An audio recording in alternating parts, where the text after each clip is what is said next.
are the Gen Z of Joshore. The Gen Z ওরা smart, ওরা ইশারা ইঙ্গিতে কাজ করে। এই যে পুরো গদি উল্টায় দিছে, ঠিক কিনা? 24-এর ছাত্র নাগরিক অভ্যুত্থান আমাদের দেখিয়ে দিচ্ছে কিভাবে চোখের ইশারায় গদি উল্টে দিতে হয়। তো এই জেনজিদের নিয়ে বসেছে, ওরা তো স্মার্ট, ওরা ডিস্টার্ব করবে না। মেহরবানি করে আমার সাথে কানেক্ট করো, 1 to 1, brain to brain, eye to eye contact করো আমার সাথে। তাকাও, কষ্ট হলো আমার দিকে তাকাও, আওয়াজ করা যাবে না, আমার দিকে তাকাও। প্রিয় ভাইরা, হিউম্যান রিসোর্স ডেভেলপমেন্টের ব্যাপারে কিছু কথা বলবো। এই যে আমাদের বিশাল জনসংখ্যা, এই জনসংখ্যাকে কি করে জনসম্পদে রূপান্তরিত করা যায় এ ব্যাপারে কথা বলবো। আমি সূরাতু বনী ইসরাইলের 70 নম্বর আয়াত তেলাওয়াত করেছি। এই আয়াতের আলোকে কিছু কথা আমি আপনাদের সামনে বলবো। আল্লাহ তাআলা ইরশাদ করছেন, ওয়ালাকাদ কাররামনা বনী আদম ওয়া হামালনাহুম ফিল বাররি ওয়াল বাহরি ওয়া রাযাকনাহুম মিনাত তাইয়্যিবাত ওয়া ফাদ্দালনাহুম আলা কাসীরিম মিম্মান খালাকনা তাফদীলা। পড়েন আল্লাহু আকবার। রব্বুল আলামিন বলেন, ওয়ালাকাদ কাররামনা বনী আদম, আমি বনী আদমকে সম্মানিত করেছি, বনী আদমকে মর্যাদা দিয়েছি। ওয়া হামালনাহুম ফিল বাররি ওয়াল বাহর, বনী আদমকে জলে স্থলে স্থলে এবং সমুদ্রে চলাচলের বাহন দিয়েছি। ওয়া রাযাকনাহুম মিনাত তাইয়্যিবাত, তাদেরকে পবিত্র রিজিকের বন্দোবস্ত করেছি। ওয়া ফাদ্দালনাহুম আলা কাসীরিম মিম্মান খালাকনা তাফদীলা, আর আমি আল্লাহ যাদেরকে সৃষ্টি করেছি তাদের মধ্য থেকে বনী আদমকে আমি শ্রেষ্ঠ বানিয়েছি। আমরা শ্রেষ্ঠ, আমরা আশরাফুল মাখলুকাত। আমরা কি? এই যে এমনি চিল্লাচিল্লি করে, জিজ্ঞেস করলে বলে না। আমরা আশরাফুল মাখলুকাত, আমরা কি? শ্রেষ্ঠ, সবার চেয়ে সেরা। আমাদের মতো করে আল্লাহ কাউকে বানায় নাই। 2 পায়ে ভর করে শির দ্বারা এরকম স্ট্যান্ড রেখে মাথা উঁচু করে দাঁড়াতে পারে এরকম কোন প্রাণী পৃথিবীতে আছে? এজন্য আল্লাহ বলেন, ওয়ালাকাদ কাররামনা বনী আদম, আমি বনী আদমকে সম্মানিত করেছি, তাদেরকে আমি মর্যাদা দিয়েছি। তাদেরকে আমি যত মর্যাদা দিয়েছি আমার কোন সৃষ্টিকে এত মর্যাদা দেই নাই। পড়েন সুবহানাল্লাহ। I have dignified the status of the sons of Adam. আদমের সব সন্তানের মর্যাদা আমি বাড়িয়েছি। আল্লাহ এখানে বলেননি ওয়ালাকাদ কাররামনাল মুমিনিন, আমি মুমিনের মর্যাদা বাড়িয়েছি, বলেছেন? আল্লাহ এখানে বলেন নাই ওয়ালাকাদ কাররামনাল মুসলিমিন, আমি মুসলিমের মর্যাদা বাড়িয়েছি। আল্লাহ বলেছেন ওয়ালাকাদ কাররামনা বনী আদম, আমি বনী আদমের সম্মান বাড়িয়েছি। হোক সে মুমিন কিংবা কাফের, মুসলিম কিংবা মুশরিক, আস্তিক কিংবা নাস্তিক, আরব কিংবা অনারব, যেই হোক না কেন আদম সন্তান সবগুলার মর্যাদা বাড়ায় দিয়েছে কে? সবার মর্যাদা আল্লাহ বাড়িয়েছে। মানুষ হিসেবে মর্যাদা। বিশ্বনবী সাল্লাল্লাহু আলাইহি ওয়াসাল্লাম ইহুদির লাশ দেখে দাঁড়িয়ে গেলেন। কার লাশ? আমার যশোরের ভাইয়েরা আওয়াজ করে বলুন, কার লাশ? ইহুদির লাশ দেখে দাঁড়ায় গেলেন। সাহাবারা বললেন, ইয়া রাসূলুল্লাহ, আপনি দাঁড়ালেন যে, এটা তো ইহুদির লাশ। বিশ্বনবী বললেন, আওয়ালাইসাত নাফসান, এটা কি মানুষ নয়? এটা হোক ইহুদি হোক খ্রিস্টান, এটা তো মানুষ। আমি মানুষ দেখে দাঁড়িয়েছি। আই স্যালিউট দ্য হিউম্যানিটি, আমি মানবতাকে সম্মান করেছি। পড়েন সুবহানাল্লাহ। তাহলে এই জমিনে মানুষের মর্যাদা বেশি, হোক আস্তিক হোক নাস্তিক, হোক মুমিন কিংবা কাফের। আদমের সন্তান হলে, মানুষ হলেই তার মর্যাদা বাড়িয়েছে কে? আমার কলিজার টুকরা যশোরের ভাইয়েরা, মানুষের মর্যাদা আল্লাহ এত বাড়িয়েছেন, মানুষ জীবিত থাকলেও যেমনি মর্যাদাবান, মরে গেলেও মর্যাদাবান। সুবহানাল্লাহ পড়েন। মানুষ মরে গেলে এই ডেড বডিটা কি হয়? পচে যায়, গলে যায়, মাটির সাথে মিশে যায়। তাই বলে আপনি ডেড বডির সাথে যাচ্ছে তাই করতে পারবেন না, পারবেন? কেউ যদি অন্যায় করে তাকে যদি আপনি শাস্তির আওতায় আনেন, যা মনে চায় করতে পারবেন না। তারা আগুন দিয়ে পোড়াতে পারবেন না, নাক কাটতে পারবেন না, কান কাটতে পারবেন না, অঙ্গ বিকৃতি করতে পারবেন না। কারণ মানব জাতির মর্যাদা স্বয়ং দিয়েছে কে? ডেড বডি পচে যাবে, গলে যাবে। তারপর ইসলাম বলে, না, খবরদার, এই মরা লাশটারও একটা মর্যাদা আছে না নাই? ইসলাম বলে এই লাশটা গলে যাবে, পচে যাবে, কিন্তু এটার অমর্যাদা করো না। কর্পূর দিয়ে, খেজুর পাতা দিয়ে এটাকে ওয়ার্ম ওয়াটার দিয়ে, গরম পানি দিয়ে ধৌত করো। সাদা শুভ্র ধবধবে কাপড় দিয়ে লাশটাকে তুমি কাভার করো। তারপরে খাটিয়ার মধ্যে লাশটাকে রেখে বিশাল একটা প্রোগ্রাম করো, একটা ফিউনারাল প্রোগ্রাম করো। ওই প্রোগ্রামের ডানে বায়ে পেছনে লাশটারে রাখলে হবে না, প্রোগ্রামের একেবারে সামনটাতে তুমি লাশটাকে রাখো। সুবহানাল্লাহ। একটা ফিউনারাল প্রোগ্রাম করতে হবে, তাকে শেষ বিদায় জানাতে হবে, যেটাকে আমরা জানাজা বলি। কি বলি? জানাজা মানে মাইয়েতের জন্য দোয়া, তার জন্য দোয়া করা হয়, তাকে একটা সিস্টেমেটিক অর্ডারে কবরে রাখা হয়, সুন্দরভাবে সেটাকে কবরস্থ করা হয়, মাটি দেয়া হয়, পানি দেয়া হয়। তার মানে মরে গেল মানুষের সম্মান বাড়ায় দিয়েছে কে? এজন্য আল্লাহ বললেন ওয়ালাকাদ কাররামনা বানি আদম, বনি আদমের সম্মান মর্যাদা আমি আল্লাহ বাড়িয়ে দিয়েছি। মানুষের সম্মানে তুমি কখনো আঘাত করো না, ঠিক কিনা? তাহলে ভাই, প্রথম মেসেজ হচ্ছে, the first and foremost message tonight to the people of জাসর, আল্লাহ বলেন, I have dignified the status of son of Adam. আমি বনি আদম সবার মর্যাদা বাড়িয়ে দিয়েছি, হোক আস্তিক নাস্তিক, হোক কাফের কিংবা মুশরিক, তার মর্যাদা বাড়াই দিছে কে? যখন বন্যা হয় আমরা ত্রাণ নিয়ে যাই, আমরা শুধু মুসলমানদেরকে ত্রাণ দেই নাকি? হ্যাঁ, আমরা মুসলমানকেও দেই, অমুসলমানকেও দেই, হিন্দুকেও দেই, বৌদ্ধকেও দেই। যেখানেই মানবতা বিপন্ন সেখানে ইসলামের হেল্পিং হ্যান্ড আছে না নাই? সুবহানাল্লাহ। কি দিন আমরা পেয়েছি, কি বিধান আমরা পেয়েছি। ওয়ালাকাদ কাররামনা বানি আদম, আমি বনি আদমকে সম্মানিত করেছি। এরপর আল্লাহ বললেন ওয়া হামালনাহুম ফিল বাররি ওয়াল বাহর, মানুষকে স্থলে এবং সমুদ্রে চলাচলের বাহন আমি দিয়েছি। স্থলে কিভাবে চলবে, জলে কিভাবে চলবে, এই বাহনের ব্যবস্থা করেছে কে? এই জেনজি, এই সামড়া, ইরাম করতেছো কিসের জন্য? হ্যাঁ, ইরাম করলে চলবি? হ্যাঁ, বস বস বস বস। আওয়াজ করতেছো কেন? দিবানা, কথা বলতে দিবানা আমাকে? তো এইটা বুঝি তোমাদের ভালোবাসার নমুনা? তোমাদের ভালোবাসার কারণে যদি আমি কোথাও দাঁড়াতেই না পারি, কোথাও বসতে না পারি, কোথাও দুটা কথা বলতে না পারি, এই ভালোবাসা দিয়ে কি হবে আমার? বরং ঘামতে ঘামতে ঘর্মাক্ত হব, রক্তাক্ত হব। কিন্তু সেন্ট্রাল থেকে, সেন্ট্রালি যে ইনস্ট্রাকশন আসবে, সেই ইনস্ট্রাকশনের এক চুল আমরা ডানে বায়ে যাব না। এইটা গণজাগরণের জন্য এইটা দরকার, ইসলামী বিপ্লবের জন্য এইটা দরকার। তো আধা ঘন্টা ধরে যদি তোমাদেরকে থামানোই না যায়, এই লস্কর দিয়ে আমি কি করব? আল্লাহর ওয়াস্তে নো নো নো স্লোগান, চুপচাপ একেবারে আমার দিকে তাকাও। আল্লাহ বললেন ওয়া হামালনাহুম ফিল বাররি ওয়াল বাহর, জলে স্থলে আমি চলাচলের যানবাহনের ব্যবস্থা করেছি। আমরা স্থলে ঘোড়ার উপরে চড়ি, উটের উপরে চড়ি, গাড়ির উপরে চড়ি। এই যে গাড়ির ইঞ্জিন বানাইছি আমরা, এটার মেধা দিয়েছে কে? আবার সাগরের মধ্যে আমরা নৌযান, জলযান, বড় বড় জাহাজ দিয়ে এক মহাদেশ থেকে আরেক মহাদেশ যাই, এক দেশ থেকে মালামাল গুলো আরেক দেশে পাঠাই। সাগরের ভেতরে নৌকাগুলোরে ধরে রাখলো কে? والفلك التي تجري في البحر بما ينفع الناس, মানুষের উপকার আছে এরকম সরঞ্জামাদি নিয়ে সাগরের উপরে বিশাল বিশাল জলযানগুলো চলে। এগুলো ডুবে যায় না, কাত হয়ে যায় না, পড়ে যায় না। এগুলোকে স্থিতিস্থাপকতাকে ঠিক করে রাখলো কে? আপনারা জাহাজ দেখেছেন? জাহাজ, হ্যাঁ, বাড়ি চট্টগ্রাম হইলে দেখতে পারতেন। দেখছেন? বিশাল বিশাল জাহাজ, বিশাল জাহাজ মালামাল নিয়ে এক মহাদেশ থেকে আরেক মহাদেশে যায়। গত মাসে আমার জাপান সফর ছিল। এই যে বাংলাদেশে যে গাড়িগুলো চালান, বেশিরভাগ গাড়ি আসে কিন্তু জাপান থেকে। হাজার হাজার গাড়ি একটা জাহাজ বহন করতে পারে, হাজার হাজার গাড়ি। এটার সাগরের মধ্যে ভাসাইলো কে? সবাই বলুন, ভাসালো কে? হাজার হাজার গাড়ি নিয়ে জাপানিজ গাড়িগুলো আমাদের চট্টগ্রামের এয়ারপোর্টের বন্দরে ভিড়ে। যুক্তরাষ্ট্রে আমি দেখেছি বিশাল বিশাল জাহাজ। আপনারা টাইটানিক জাহাজের নাম শুনেছেন? টাইটানিকেরও 8 গুণ 10 গুণ বড়। সুবহানাল্লাহ কইবেন না?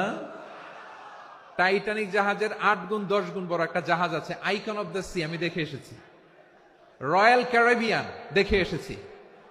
সাগরের সামনে জেটিতে যখন দাঁড়ালাম, জাহাজটা যখন যায়, আমার মনে হচ্ছে একটা শহর, গোটা শহর, the entire city is floating on the water. পুরো একটা শহর মনে হয় পানির উপর দিয়ে ভেসে যাচ্ছে। পড়েন সুবহানাল্লাহ। এই যে আইকন অফ দ্য সি, এই ক্রুজ, এই জাহাজটা, এটার ভিতরে স্টেডিয়াম আছে।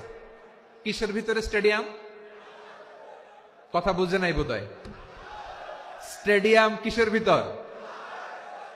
সুইমিং পুল আছে, শপিং মল আছে, রেস্টুরেন্ট আছে, ক্লাব আছে, 3000 4000 রুম বিশিষ্ট, কক্ষ বিশিষ্ট হোটেল আছে। এই সবগুলোর নিয়ে এগুলো চলে সাগরের এই দোলার মধ্যে, জলোচ্ছ্বাসের মধ্যে, এই সাগরের ভেতরে এই জাহাজগুলোর ভাষায় রাখছে কে? সূরাত আর-রহমানে আল্লাহ তাআলা বললেন, ওয়ালাহুল জাওয়ারিল মুনশাআতু ফিল বাহরি কাল আ'লাম ফাবিআইয়ি আলা, সবাই পড়েন, ফাবিআইয়ি আলাই রাব্বিকুমা তুকাযযিবান। পাহাড় সম বড় বড় জাহাজগুলো মাল বোঝাই করে সাগরের মধ্যে ভেসে বেড়ায়। এগুলো দিয়ে মালামাল বহন করা যায়, মানুষরা এক দেশ থেকে আরেক দেশে যায়। এই জাহাজগুলোর সাগরের ভেতরে ভাসায় রাখলো কে? এই আয়াতের ভেতরে আল্লাহ তাআলা সূরাত বনী ইসরাঈলের এই চমৎকার আয়াতের ভেতরে আল্লাহ তাআলা বেসিক্যালি মানব জাতির প্রতি তার 4টি স্পেশাল অনুগ্রহের কথা বলেছেন। কয়টি? 2টা বলে ফেলছি। 1 নাম্বার, ওয়ালাকাদ কাররামনা বনী আদম, আমি বনী আদমের সম্মান বাড়াইছি। নাকি মুসলমানদের? নাকি মুসল্লিদের? কার সম্মান বাড়িয়েছি? বনী আদমের। তাহলে human dignity, the first part of the verse talks about the human dignity. 2 number অংশ আল্লাহ তাআলা বললেন, ওয়া হামালনাহুম ফিল বাররি ওয়াল বাহর, স্থলে এবং সমুদ্রে আমি তাদের জন্য চলাচলের বাহন দিয়েছি। সুবহানাল্লাহ। তার মানে smooth movement on land and sea, জলে এবং স্থলে যাতে আমরা স্মুথলি মুভ করতে পারি আল্লাহ তাআলা দিয়েছেন। 3 নম্বর আল্লাহ তাআলা বললেন, ওয়া রাযাকনাহুম মিনাত তাইয়্যিবাত, মানুষের জন্য আমি পবিত্র রিজিকের ব্যবস্থা করেছি। জলে এবং স্থলে যত প্রাণী আছে সবগুলা প্রাণীকে রিজিক দেয় কে? আমাদেরকে রিজিক দেয় কে? সাগরের মাছগুলোকে, বড় বড় তিমি মাছগুলোরে রিজিক দেয় কে? বাতাসের মধ্যে ভেসে বেড়ানো বড় বড় পাখিগুলো, স্ক্যান্ডিনেভিয়ান কান্ট্রি থেকে লক্ষ লক্ষ কোটি কোটি পাখিগুলো যে এক দেশ থেকে আরেক দেশে ট্রান্সফার হয়, এগুলোর রিজিক দেয় কে? রব্বুল আলামিন বলেন, ওয়ামা মিন দাব্বাতিন ফিল আরদি ইল্লা আলাল্লাহি রিজকুহা ওয়া ইয়ালামু মুস্তাকাররাহা ওয়া মুস্তাওদাআহা কুল্লুম ফি কিতাবিম মুবিন। আল্লাহু আকবার।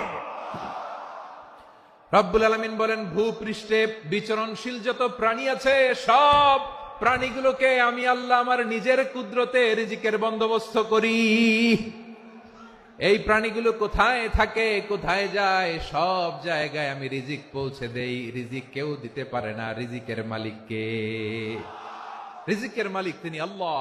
এজন্য আল্লাহ তাআলা বললেন, ওয়া রাযাকনাহুম মিনাত তাইয়্যিবাত। এরপর আল্লাহ বললেন, ওয়া ফাদ্দালনাহুম আলা কাসীরিম মিম্মান খালাকনা তাফদীলা। আমি যত প্রাণী সৃষ্টি করেছি সকল প্রাণীর মধ্যে মানুষের মর্যাদা, শ্রেষ্ঠত্ব আমি দিয়েছি। সুবহানাল্লাহ পড়েন। তাহলে 1 নম্বরে আল্লাহ বললেন আমি বনি আদমের মর্যাদা বাড়ালাম। এরপরে বললেন স্থলে এবং সমুদ্রে চলাচলের জন্য যানবাহন দিলাম। 3 নম্বরে আল্লাহ বললেন পবিত্র রিজিকের ব্যবস্থা করে দিলাম। এরপরে আল্লাহ বললেন যত প্রাণী আছে, সৃষ্টি আছে, সবগুলার উপরে আমি মানুষকে শ্রেষ্ঠত্ব দিলাম। সুবহানাল্লাহ। তাহলে সবচেয়ে বেশি শ্রেষ্ঠত্ব মানুষের। কার?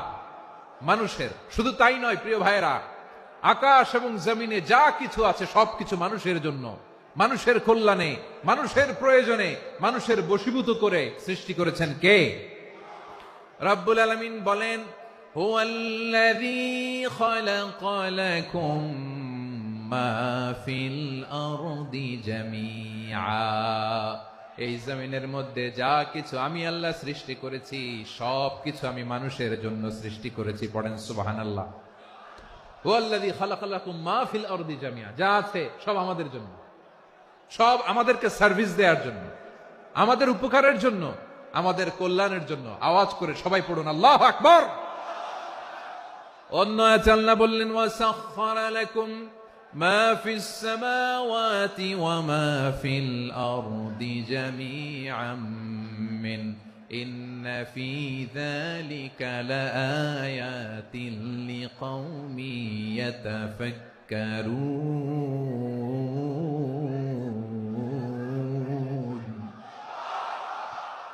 প্রথম আয়াতে আল্লাহ বললেন জমিনে যা আছে সব তোমাদের কল্যাণে আমি সৃষ্টি করলাম।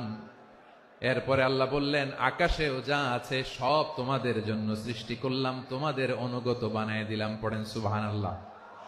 মানুষের কি ব্রেইন দেখেন, মানুষ জমিন ছেড়ে আকাশে চলে যায়। পাখি দেখে মানুষের শখ হলো পাখি যেহেতু উঠতে পারে আমরাও পারবো। অরবিল রাইট, উইলবার রাইট, দুই ভাই মিলে আঁকাঝোঁকা করতে করতে করতে করতে প্লেন বানায় ফেললো। কোন সুবহানাল্লাহ। এখন পাখিও ওরে, আমরাও ওরি। এরপরেই মানুষের কৌতূহল থামে না এখানে। মানুষ চলে গিয়েছে চাঁদে। কোথায় গেছে? এখন কিন্তু চাঁদে জমি বিক্রি হয় জানেন। পৃথিবী নিয়ে মারামারি শেষ, রাশিয়া আমেরিকা এখন ধরছে চাঁদ আর মঙ্গল গ্রহ। এখন চাঁদে জমি বিক্রি হয়, মঙ্গলে জমি বিক্রি হয়। এই চাঁদ, মঙ্গল, বৃহস্পতি, শনি সব আল্লাহ তাআলা আমাদের জন্য বানিয়েছেন। সুবহানাল্লাহ পড়েন। মানুষ সাগরের উপরে চড়ে, শূন্যে ভেসে বেড়ায়, পাহাড় কেটে সুড়ঙ্গ বানায়, টানেল বানায়। মানুষ ব্রডব্যান্ডের লাইন নিয়ে যায় সাগরের ভেতর দিয়ে, এক দেশ থেকে আরেক দেশে, এক মহাদেশ থেকে আরেক মহাদেশে। সুবহানাল্লাহ পড়েন। তার মানে গোটা বিশ্বের সবকিছুর উপরে control, superiority over all creatures, সবকিছুর উপর কন্ট্রোল, মনিটরিং, নিয়ন্ত্রণ, এটা প্রতিষ্ঠা করে দিয়েছে কে? এজন্যই মানুষের শ্রেষ্ঠত্ব। ওয়ালাকাদ কাররামনা বানি আদম, আমি বনি আদমের সম্মান বাড়িয়েছি, মর্যাদা আমি বাড়িয়ে দিয়েছি। এই কারণে, কারণ মানুষ সবকিছুর উপর নিয়ন্ত্রণ নিতে পারে। মানুষকে নিয়ে এই কোরআনের সব আলোচনা, মানুষকে নিয়ে এই কোরআনের সব। তাই কোরআনের কেন্দ্রীয় আলোচ্য বিষয় হচ্ছে মানুষ। কোরআনের কেন্দ্রীয় আলোচ্য বিষয় কি? যশোরের ভাইয়েরা বুঝে থাকলে সবাই বলবেন কোরআনের কেন্দ্রীয় আলোচ্য বিষয় কি? এই যে আমি মূল আলোচনায় যাচ্ছি এখন। কেন মানুষ কোরআনের কেন্দ্রীয় আলোচ্য বিষয়? এই যে ভাইয়েরা, এই যে হাত জোর করে, এই যে Jessore Gen Z, the smart people of Jessore, হাত জোর করে বলতেছে, হাত জোর করে তোদের কাছে আল্লাহর দোহাই লাগে, স্টপ স্টপ।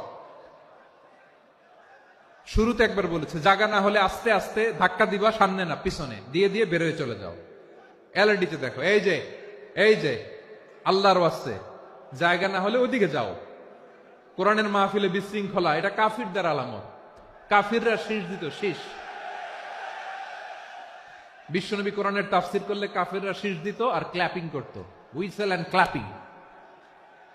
তো আমরা কি এখানে বিশৃঙ্খলা করতে আসছি? তো বারবার থামানো লাগে কেন? কোনো আওয়াজ হবে না, বললাম তো স্টপ। আওয়াজ করে বলুন কোরআনের কেন্দ্রীয় আলোচ্য বিষয় কি? সবাই বলেননি। এতগুলো মানুষ উত্তর দিলে এতটুকু আওয়াজ হয়, অন্তত আমি বিশ্বাস করি না।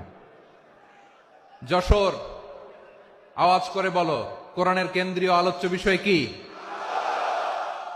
মানুষ।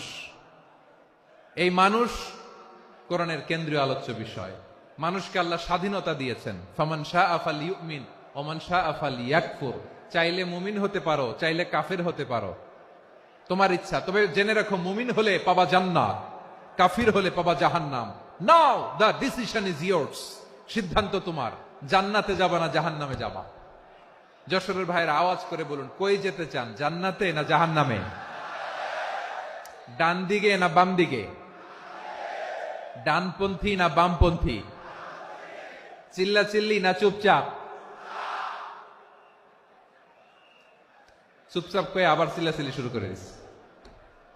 মাশাআল্লাহ। তাহলে কোরআনের কেন্দ্রীয় আলোচ্য বিষয় মানুষ। আমার সাথে থাকতে হবে, তোমাদেরকে নিয়ে আমি আলোচনা শেষ পর্যন্ত যাব। অনেক গুরুত্বপূর্ণ কথা বাকি আছে, আমাকে সহযোগিতা করতে হবে। মাশাআল্লাহ, এই তো ঠান্ডা হয়েছে। হ্যাঁ ঠিক আছে ঠিক আছে ঠিক আছে। মানুষকে আল্লাহ এত স্বাধীনতা দিয়েছেন, মানুষ চাইলে অনেক ভালো হইতে পারে, ভালোর রাস্তাও খোলা, খারাপ হওয়ার রাস্তাও খোলা। ভালো হইলে মানুষ অনেক ভালো, খারাপ হইলে অনেক খারাপ, ভালো হইলে সবচেয়ে ভালো, খারাপ হইলে সবচেয়ে খারাপ। এজন্য সিদ্ধান্ত আপনাকে নিতে হবে। আল্লাহ তাআলা বলছেন, লাকাদ খালাকনাল ইনসানা ফি আহসানি তাকওয়িম সুম্মা রাদাদনাহু আসফালা সাফিলিন। আমি মানুষকে অনেক সুন্দর অবয়বে, সুন্দর আকৃতিতে সৃষ্টি করেছি। তার শুধু চেহারার ডিজাইনটাই সুন্দর নয়, তার ব্রেনটা বড্ড সুন্দর, তার মানসিকতা বড্ড সুন্দর, তার সৃজনশীলতা বড্ড সুন্দর। পড়েন সুবহানাল্লাহ। আমাদের চেহারা, অবয়ব, ডিজাইন যে সুন্দর তা না, আমাদের ব্রেনটা অনেক সফিস্টিকেটেড ব্রেন, অনেক সফিস্টিকেটেড। এই 1.5 কেজি ব্রেন ইউজ করে মানুষ গোটা বিশ্বে সভ্যতা বিনির্মাণ করেছে, ঠিক কিনা? এই ব্রেন আল্লাহ তাআলা আমাকে দিয়েছে। এটারে কাজে লাগালে, আপনার 6 সেন্স কাজে লাগালে আপনি অনন্য মানুষ হয়ে উঠবেন, মহামানবে রূপান্তরিত হবেন। মানুষ হতে পারে, চাইলেই মহামানব হতে পারে। আবার যদি মানুষ চায় খারাপও হতে পারে। আল্লাহ বললেন শুধু ভালোই না, ভালো হতে চাইলে অনেক ভালো তুমি হতে পারো, আবার খারাপ হতে চাইলে অনেক খারাপ তুমি হতে পারো। সুম্মা রাদাদনাহু আসফালা সাফিলিন।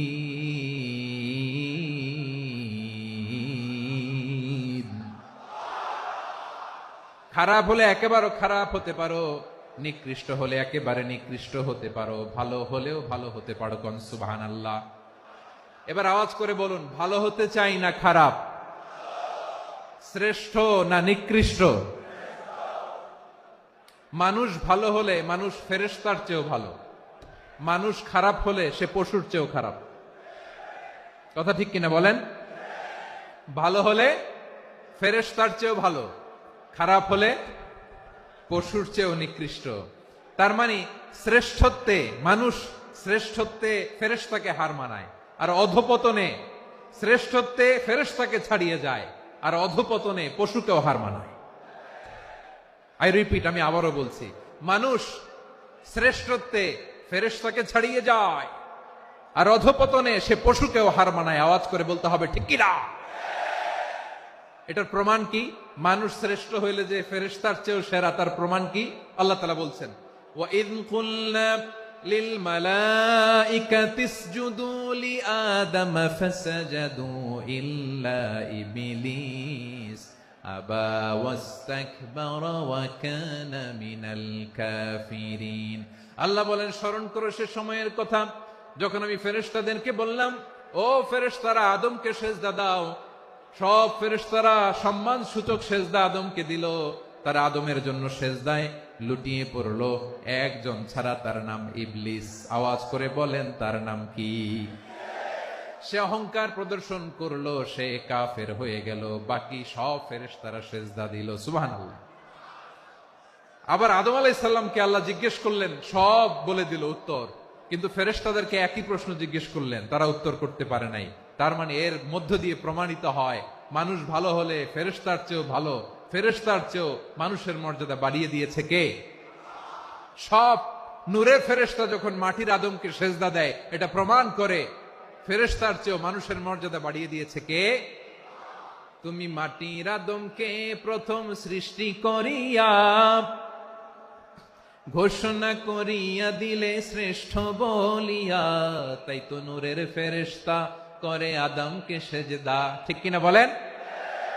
তাই তো নূরের ফেরেশতা করে আদমকে সেজদা, সবার চেয়ে সম্মান দিলে মাটির আদমকে। আল্লাহু আল্লাহু তুমি জাল্লে জালালুহু, শেষ করা তো যায় না গে তোমার গুণগান। পড়েন না? পড়েন। আল্লাহু আল্লাহু তুমি জাল্লে জালালুহু, শেষ করা তো যায় না গে তোমার গুণগান। আল্লাহু আল্লাহু আল্লাহু আকবার। আদমের মর্যাদা বেশি, মানুষের মর্যাদা বেশি, মানুষ শ্রেষ্ঠ, তার প্রমাণ নূরের ফেরেশতা মাটির আদমকে সেজদা করে। আওয়াজ করে বলেন ঠিক কি না? তাহলে মানুষ ভালো হলে ফেরেশতার চেয়ে ভালো, আবার মানুষ যদি খারাপ হয় সে পশুর চেয়েও খারাপ। অধপতনে পশুত্বকে হার মানায়। তার প্রমাণ কি? তার প্রমাণ হচ্ছে যশোরের ভাইরা দেখবেন পত্রিকায় নিউজ পেপারে মাঝে মাঝে এরকম দেখা যায়, এক মানুষ আরেক মানুষকে হত্যা করে 20 টুকরা করে বস্তার ভিতরে ভরেছে। আপনারা এই নিউজ পড়েন নাই না? দেখেন নাই? দেখছেন? মানুষ মানুষকে হত্যা করে কয় টুকরা? জোরে বলেন। এখানেই ক্ষান্ত হয় না, আবার কোথায় ভরছে? বস্তার ভেতরে। আচ্ছা, বুঝে থাকলে আওয়াজ করে বলেন, কোনদিন শুনছেন একটা হাতি আর একটা হাতিকে হত্যা করে 20 টুকরা করছে, এরপরে বস্তার ভিতরে ভরছে? হইছে? তাহলে দেখেন, মানুষ যদি খারাপ হয় সে পশুকেও হার মানায়। চিল্লায় বলো ঠিক কিনা? এমনও দুশ্চরিত্র মানুষ আছে যার যার নজর থেকে 6 মাসের ছোট্ট মেয়ে থেকে শুরু করে 80 বছরের বৃদ্ধারাও নিরাপদ নয়। পশুকেও হার মানে। মানুষের ঘর জ্বালিয়ে পুড়ে মেসাকার করে দেয়, জনপদের পর জনপদ জ্বালায় দেয়। এরকম আছে না নাই? তাহলে আমরা বুঝলাম, মানুষ ভালো হলে অনেক ভালো, খারাপ হলে অনেক খারাপ। ও আমার কলিজার টুকরা যশোরের ভাইয়েরা, আসুন না 3 দিন ব্যাপী এই তাফসিরুল কোরআনের ঐতিহাসিক প্রোগ্রাম থেকে আমরা সিদ্ধান্ত নেই, আমরা ভালো মানুষ হব নাকি খারাপ মানুষ হব। কলিজা থেকে, প্রাণ থেকে আওয়াজ করে সবাই বলুন, ভালো মানুষ নাকি খারাপ মানুষ? ভালো মানুষ হইতে হবে। ভালো মানুষ যারা জগৎটাকে এনলাইটেন করবে, যারা সত্যের বীর সেনানী হয়ে দাঁড়াবে, যারা সত্যের পক্ষে কথা বলবে, যারা জালিমের মসনদকে ভেঙে খান খান করে দেবে। এরকম হওয়ার দরকার আছে না নাই? এরকম ভালো মানুষ আমরা হতে চাই কি চাই না? মানুষকে যত্ন নিলে মানুষ যে কত ভালো হয় আপনি কল্পনাও করতে পারবেন না। এই যে আপনাদের যশোরে যে ভালো ছেলেগুলো আছে, যে ভালো তরুণগুলো আছে, যে যুবকগুলো আছে, যে ভালো আলেমরা আছে, ভালো নেতারা আছে, সবাই যদি তাদের মতো হতো, পুরো যশোরটা একটা জান্নাতের টুকরা হয়ে যেত। আওয়াজ করে বলেন ঠিক কিনা?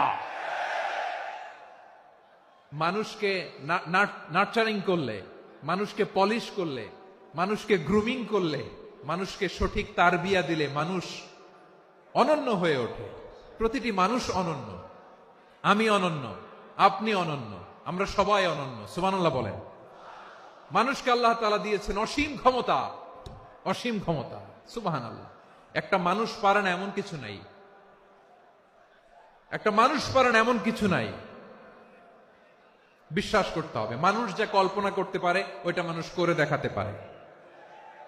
যশোরের ভাইয়ের, আই রিপিট, আমি আবারও বলছি, এই চিল্লাচিল্লি করলে আমার এই গুরুত্বপূর্ণ কথা তোমরা মিস করবা। কপাল পড়া হয়েও না, আওয়াজ করে কপাল পড়া হবে না। আমার দিকে তাকাও। মানুষ যা কল্পনা করতে পারে সেটা মানুষ করে দেখাতে পারে। তুমি তোমার কল্পনার রাজ্যকে সাজাও, তোমাকে হারাতে পারে এমন কোন শক্তি আল্লাহর জমিনে নাই। তোমার কি শক্তি, কি সম্ভাবনা তুমি জানোই না মিয়া। তুমি এদিকে তাকাও কেন? তোমার রাস্তা তো ওই দূরে। তুমি কোথায় যাবে, আল্লাহ তোমার টেনে কোথায় নিয়ে যাবে তুমি কিছুই জানো না। Plan big, dream big. কল্পনার শক্তিকে বড় করো। মানুষ যা কল্পনা করতে পারে মানুষটা করে দেখাতে পারে। মানুষের কাছে অসাধ্য কিছু নাই, মৃত্যু ছাড়া, এক্সেপ্ট ডেথ। মৃত্যু ছাড়া মানুষ সবকিছুকে জয় করতে পারে। মৃত্যু ছাড়া যে কোনো অসাধ্যকে সাধন করার ক্ষমতা মানুষকে দিয়ে দিয়েছে কে? হারার জন্য তোমার জন্মই হয় নাই, তোমার জন্ম হয়েছে জিতার জন্য, বিজয়ের জন্য তোমার জন্ম। মানুষের শুরুটাই হয় বিজয় দিয়ে। যশোর, আওয়াজ করে বলো, মানুষের শুরু হয় কি দিয়ে? আমরা যখন আমার পিতার পৃষ্ঠদেশে ছিলাম, পিতার পৃষ্ঠদেশ থেকে শুক্রাণু যখন মায়ের গর্ভদেশে যেয়ে পড়ে, কতটা শুক্রাণু ভ্রমণ শুরু করে জানো? 20 কোটি শুক্রাণু। একবার সিমেন আউট হলে সেখানে 20 কোটি শুক্রাণু থাকে, ভ্রমণ শুরু করে। ওই 20 কোটি শুক্রাণুর মধ্যে থেকে তুমি আমি আজকে এক বিকশিত শুক্রাণু মানব রূপে পৃথিবীতে এসেছি। সুবহানাল্লাহ। ওই 20 কোটি শুক্রাণুর প্রতিযোগিতায় সবাই রে পেছনে ফেলে সেদিন আমি সফল হয়েছিলাম, সেদিন আমি বিজয়ী হয়েছিলাম, সেদিন আমি এত ছোট ছিলাম, মাইক্রোস্কোপ দিয়েও আমার অস্তিত্ব টের পাওয়া যায় না। আমি এত তুচ্ছ ছিলাম, নগণ্য ছিলাম, আমার কান ছিল না, আমার চোখ ছিল না, আমার হাত ছিল না, আমার জন্য রিকমেন্ডেশন করার মতো মামু ছিল না, খালা ছিল না, কেউ ছিল না। তারপরেও ওই প্রতিযোগিতায়, ওই কম্পিটিশনে যখন আমারে কেউ হারাতে পারে নাই, আল্লাহর জমিনেও আমারে কেউ হারাতে পারে না। হারার জন্য তোমার জন্মই হয় নাই, তুমি আসছোই জিতার জন্য। সুবহানাল্লাহ। বিশ্বনবী বলেন, আন্নাসু মাআদিন কামাআদিনি যাহাবি ওয়াল ফিদ্দা খিয়ারুহুম ফিল জাহিলিয়াতি খিয়ারুহুম ফিল ইসলাম। Peoples are like mines of gold and silver. সোনার খনি, রূপার খনি, এর চেয়েও বড় খনি হচ্ছে এই মানব সম্পদের খনি। আওয়াজ করে বলেন আল্লাহু আকবার। আল্লাহ তাআলা এই সম্পদ আমাদেরকে দিছে। বিশ্বনবী বলেন, মানুষ হচ্ছে খনির মতো। খিয়ারুহুম ফিল জাহিলিয়াতি খিয়ারুহুম ফিল ইসলাম। জাহিলি যুগে যারা সেরা, ইসলামেও তারা সেরা। ইদা ফাকুহু, যদি তারা বুঝবান হয় তাহলে তাদেরকে সেরা বানায় দিবে কে? তাহলে মানুষের চেয়ে সেরা কেউ হতে পারে? মানুষের চেয়ে অনন্য কেউ হতে পারে? মানুষকে কেউ হারাতে পারে? আওয়াজ করে বলো, তোমাকে কেউ হারাতে পারবে? এই সাহস জাগছে আজকের আলোচনা থেকে। আমি তুমি অনন্য, আমাকে তোমাকে হারায় দেওয়া এত সহজ না, ঠিক কিনা? একটা কথা জীবনের সাথে সেট করে নিতে হবে, আমি জিতি নয় শিখি, আমি কখনো হারি না। জীবনের সাথে সেট করে নাও, জেনজি অফ জেসর, আমি কখনো হারি না, আমি হয় জিতি নয় শিখি। চিল্লায় বলো ঠিক কিনা? আমি কখনো হারি না, আমার হারানো এত সোজা না। কি সাহস জাগছে? বুকে সাহস জাগছে? তাকবীর পড়ো, লিল্লাহে তাকবীর। তাহলে বিশ্বনবী বললেন, নাসু মাআদিন, মানুষ হচ্ছে খনি। এই ধাক্কা ধাক্কি, আমি জানি এগুলো ভালোবাসার ধাক্কা ধাক্কি, এজন্য আমি সহ্য করে নেই। এগুলো যে ভালোবাসার ধাক্কা ধাক্কি, এটা আমরা বুঝি। পৃথিবীর কোন আইন, সিকিউরিটি প্রটোকল দিয়ে এটারে মানানো যাবে না।